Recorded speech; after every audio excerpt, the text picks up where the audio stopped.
calf rearing, it's that time of the year, but it's hugely important. Very important, and a lot of animal health issues that can creep in and cause disastrous results if things aren't done properly. So there's a number of simple things that should be borne in mind that can go a hell of a long way in preventing these problems creeping up, Rob. Minimising the source of where you're obtaining your calves cannot be overestimated. When we start pulling in little groups of calves from here and there and everywhere else, of course, effectively we can be pulling in all the infectious problems from different populations and putting them together. And we all know throughout history, in fact, what happens when we bring in an infectious disease to a population that has had no inherent immunity to it. I mean, like foot rot in sheep. Absolutely, influenza in the Aztecs or whatever population we're talking about. And so by trying to ensure that we're minimising the number of sources of our stock that we're getting, we're minimising also the potential for these outbreaks to occur. So if you've got a good reliable source of calves and it's stood you in good stead in the past, then it's really good to keep these relationships going. The initial management of the calves, which I guess goes hand in hand for ensuring a really good source of calves, is also important. As most people involved in livestock breeding are probably well aware, the importance of that first colostral intake is so important when it comes to inferring immunity. And so for anyone who needs a little refresher, the colostrum is that first milk produced by the dam in the first 2 or 3 days, and it's only really effectively absorbed probably for 18 hours or so post-birth. And so it's very important that these youngsters get at least either a good suck or there's a good source of colostrum that can be given to them by tube feeding or by feeding artificially through a teat, so we can ensure good colostral immunity before that sort of time period of 12 to 18 hours is up. And so again, I guess it infers good management of the newborn stock as a good inference of a good source of young stock in the first place. Do you keep little groups together and not mix them? The most important aspect of grouping animals together is, apart from source of animals, is age group. There are a number of infectious diseases that tend to target or affect animals of different age group. And so if we're keeping an age group together through the rearing process and we stop mixing and matching, and it's very tempting in fact that when we get a disparity in size to hold animals back and shift them from group to group to try and get even spread of animals.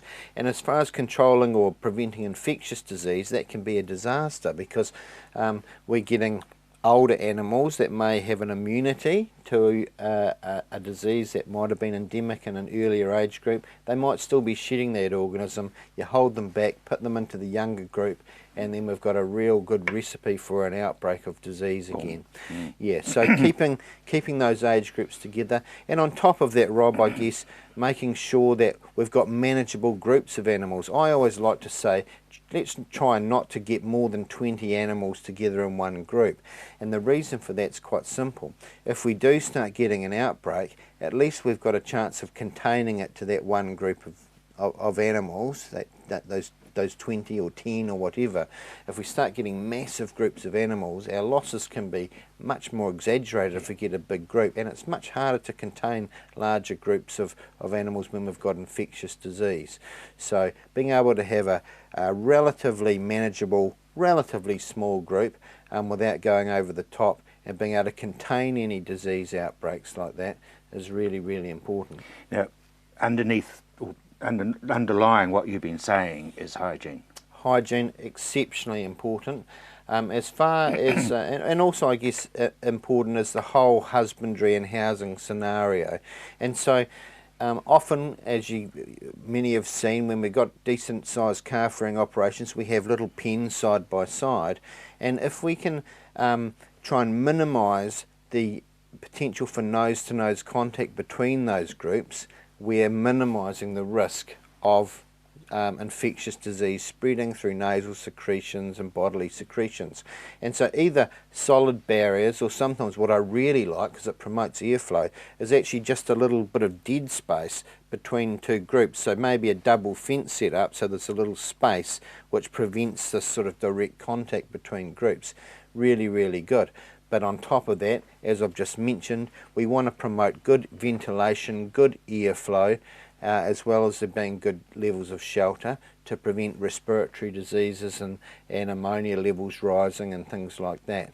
That leads straight on to flooring, because some people use rocks, some people use sawdust, some people use straw. Yeah, there's any number of options there, Rob. I guess the important thing is that we want to try and minimise this sort of fetid, contaminated, heavily contaminated zone on the floor that's going to kind of be a source of infectious disease. And there are a number of diseases, and what comes to mind straight away is coccidiosis.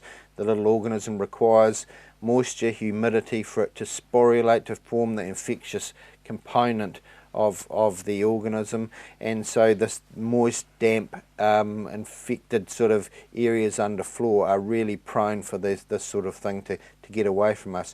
So it's a balance between not wanting to overcommit to labour to cleaning the damn floor out all the time, but having really good drainage and a lower level that's going to hold any moisture there, and have a nice dry free draining surface on the top. That's not going to be damaging to the feet. So there are a number of components to think about, and often there's many tried and true methods that have been proven to be beneficial season to season. But if you're starting to get infectious problems creeping up and having a couple of bad years, then these are all factors that could be thought about. And actually, as I always suggest, it's really, really good to sit down with a professional such as your veterinarian, who's in a good position to understand the epidemiology, all the factors involved in these infectious diseases, and been able to piece all these risk factors together and come up with a good plan for husbandry and preventative strategies that's tailor-made for your situation in particular. And a can of Jay's fluid doesn't go amiss. Absolutely. Well, hygiene and disinfection is very important, and there's a number of options available.